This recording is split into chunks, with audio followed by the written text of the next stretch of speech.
here with Nick Symmonds. It's fantastic to have you on Runners Tribe. Really appreciate it. My pleasure. Thank you. Cheers, man. So, firstly, can you tell us where you're currently at with your ankle rehab? And Yeah. So yeah, fractured my ankle back in May as I was getting ready for the Olympic trials, and took about 8 weeks to heal. But it's 100% healthy, and I actually just ran 21 miles on Saturday as part of a Ragnar relay team here in the U.S. oh, nice, nice. So that's good. So where is your running career situated right now? Obviously, you still. I've heard a few interviews where you were waiting for to hear from Brooks. What's the story on that? Yeah, well, I said it's kind of in Brooks's corner because I feel on one hand that I've really accomplished most of the running goals I set for myself, but on the other, I just love running for Brooks so much. I love their team. I love Seattle, and I'll do it as long as they want me to. So I had a really great conversation with some of the Brooks executives the other day, and we kind of talked about the future, talked about 2017. I think that I'll have a meeting with them again in October and decide if I'm going to run 2017 and try to make the London World Championship team or not. But I'd say right now it's looking like most likely I'll run one more year. Nice, nice. Well, that's great news to hear. That kind of spawned on to the other question. If another company approached you, is that ever an option, or is it Brooks all the way from this point on? Sure. It's always an option for any athlete, and I always encourage athletes to get multiple bids from different companies. That's how you get a fair price for your services. But for me, I'm a run happy guy, and Yeah. at this point in my career, it's Brooks or I'm retiring. I literally probably would have retired a couple months back when I broke my ankle. The reason that I didn't announce my retirement is because I love Brooks and because what they're doing with the Brooks Beast and the team that they're building and the way they want to revitalize track and field in America, it resonates with what I want to do, where I see this sport going. And again, I probably would have retired half a dozen times over the last half decade if it hadn't been Yeah. for Brooks. Yeah, that's great. They're a great company, Brooks. Obviously very very edgy, I think, and in it for the sport. So And that's it's what it good. comes down to. They make great products, but the reason why I love the company more than anything is I think everybody makes some good products. Yeah, What you got to do when you go and you spend your hundred and some dollars on a pair of running shoes, you need to decide who is in it for the right reasons. And some companies are in it to make a buck, and some companies are in it because they love running. And when you buy a pair of Brooks, you're supporting a company that truly loves the sport of running. yeah, that's fantastic. So look, on the business front, to begin with, when did you start to view yourself as a business entity? You're a Yeah, subcontractor within yourself. that's a great question. I think from day one, I always knew that runners were independent contractors, and there's a common misconception that the runners work for the shoe companies. If you talk to 100 professional runners and say, "Who do you work for?" 95 of them would say, "Oh, I work for Nike, or I work for Brooks, or I work for Adidas." But the truth is, none of them work for any of those companies. They're Yeah, all independent contractors. And when I realized that and realized the power that independent contractors have, um, it was kind of like a light bulb went off, and I decided to incorporate my business, making it a company. And companies in America have some real advantages that citizens or employees don't have. And so I think that probably really clicked in my mind, 3 or 4 years into my career, around 2009 or 2010.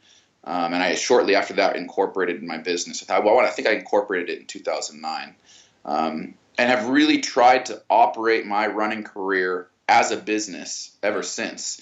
And some people, get offended by that, and they say you're just in it for money, or you all you care about is business. You don't care about the sport.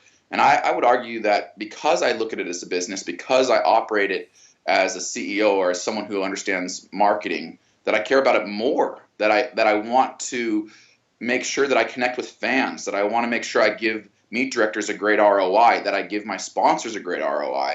And I think that not only have I had a great time operating it as a business, I've also been very successful on and off the track. yeah.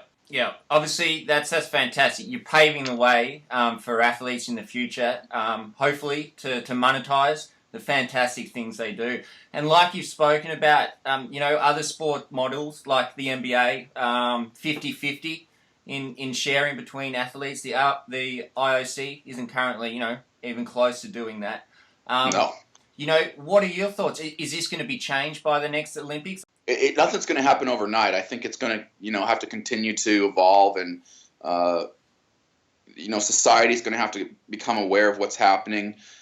I don't think that anything will happen by 2018, but I do think that Rule 40 will be amended by 2020. I think trying to enforce the restrictions that the IOC places on athletes is getting more and more difficult as we become a social media society. I think that many moments of the 2020 games will be first viewed on social media, just as we saw many were in 2016. Yeah. And with that, you just can't control several billion people's Twitter accounts or Instagram accounts. And so I do think that there will be some changes to Rule 40 come 2020. What I'd really like to see is revenue sharing, and if they want to tell the athletes what to wear, what to eat, where to stay, what to say, what not to say, they're treating them as though they're employees, and we're not employees. Again, I said we're independent contractors, and at the games, we're not amateurs, even though they want to treat us like amateurs. The IOC needs to start sharing the revenue directly with the athletes if they want to continue to tell the athletes how to behave. Gotcha. So, is this basically the ideal athlete, supporting sponsorship model? Or what would you put in place? I think there's nothing wrong with the IOC trying to keep logos out of the competition arena. That Pierre de Coubertin, when he founded the modern Olympic movement, he founded it on love of sport, love of competition, national pride, and there's nothing wrong with those ideals, except the IOC has kind of gone away from those ideals to create a really commercial event.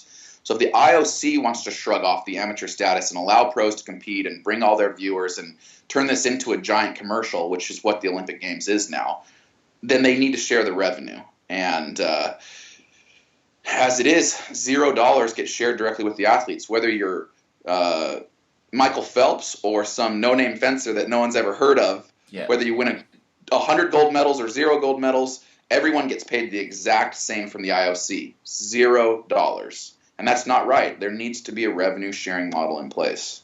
Yeah. And I heard that in the interview, he kind of broke it down into, what it was something like $190,000 all up, for each athlete. I mean, if they kind of went 50-50 from that $4 billion was the expected revenue for the IOC this year in 2016. Yeah. If you take 50% revenue sharing model, which is very common in professional sports, that's $2 billion. And you divide that up among the 10,500 athletes that competed in Rio, that would be a $190,000 check that they wrote to every single athlete, which, is a great payday. Yeah. Obviously. Yeah. So, look, talking about your business, firstly, did you always see yourself as becoming an entrepreneur? This is post-running, or did circumstance define this path? And then, can you explain how Run Gum kind of came to be and, what it covers today and where you see it going in the future? Yeah, I mean, by definition, anyone who is a professional runner kind of, in a way, is an entrepreneur. As I said, they're independent contractors. Yeah. Though they don't necessarily realize it, they are running their own business. And I think that from an early age or early stage in my career, I realized that. And learning all the skills, the marketing, and everything else that went with running my own business, I got addicted to it. And I guess you could call me a serial entrepreneur. And I've done a few different businesses with my coach, and our latest business is Run Gum. And for those of you who haven't heard of Run Gum, what I did, I actually have a degree in biochemistry, and nice. I was looking for stimulants, legal stimulants, that could help me get an edge over my competition. And the stimulants that I liked best, the ones that seemed to have science to support them as performance enhancing, were caffeine, taurine, and B vitamins. It's a very similar blend to what energy drinks use, but the problem with an energy drink is you got all this heavy acidic liquid sloshing around in your stomach. So when you're looking for that edge, when you're looking to get as fast as you can be, why would you want to drink something and sit around and wait for it to absorb? So utilizing the knowledge that I'd learned as a biochemist, we dehydrated all the water out and put the active ingredients of an energy drink into 2 pieces of chewing gum. That's called run gum. And in this little packet is 100 milligrams of caffeine, 40 milligrams of taurine, and a B vitamin blend. You absorb it up to 5 times faster sublingually, so it hits you like a train. Those afternoon runs where you're kind of dragging, you don't really want to go out for your secondary, chew a couple pieces of run gum and you're good to go. Or, excuse me, pre-competition, caffeine in some studies has been shown to give up to 3% increase in performance. Now that might not sound like a lot, but in my event, the 800, that can be up to 3 seconds. Nice. So, I mean, a significant boost in performance, according to some scientific studies. So I think this is, it's not new that caffeine and taurine and B vitamins can help boost performance, but we are giving it to you in a cleaner, more affordable, more efficient manner. And so that's Run Gum. You can get it at running specialty stores throughout the United States, and you can get it on our website, rungum.com. Where do you see, Run Gum actually building into, past beyond the actual gum and yeah? Well, I think, you saw it already in 2016. In 2015, we sponsored, 20 athletes on a one-day contract at the U.S. Track and Field Championships, and that was hugely helpful for our company. It was hugely helpful for the athletes who needed the income. And then moving into 2016, we wanted to do the same thing at the Olympic trials, but the USATF and USOC wouldn't allow us to. They wouldn't allow us to display our logo anywhere during competition. And my company, Run Gum, we feel that violates U.S. antitrust law. And so we actually brought an antitrust lawsuit against USATF and USOC. And so there's an example where we're investing thousands of dollars in litigation to try to protect the rights of athletes. It's something that's important to me. It's something that's important to my coach and business partner, Sam LaPre. Yeah. We're not just trying to boost people's performance, but we want to make sure that once they're performing, they get compensated fairly. Yeah. And that's something that we're going to continue to fight. For as long as we're incorporated, we're going to be making sure that we're fighting for the rights of athletes.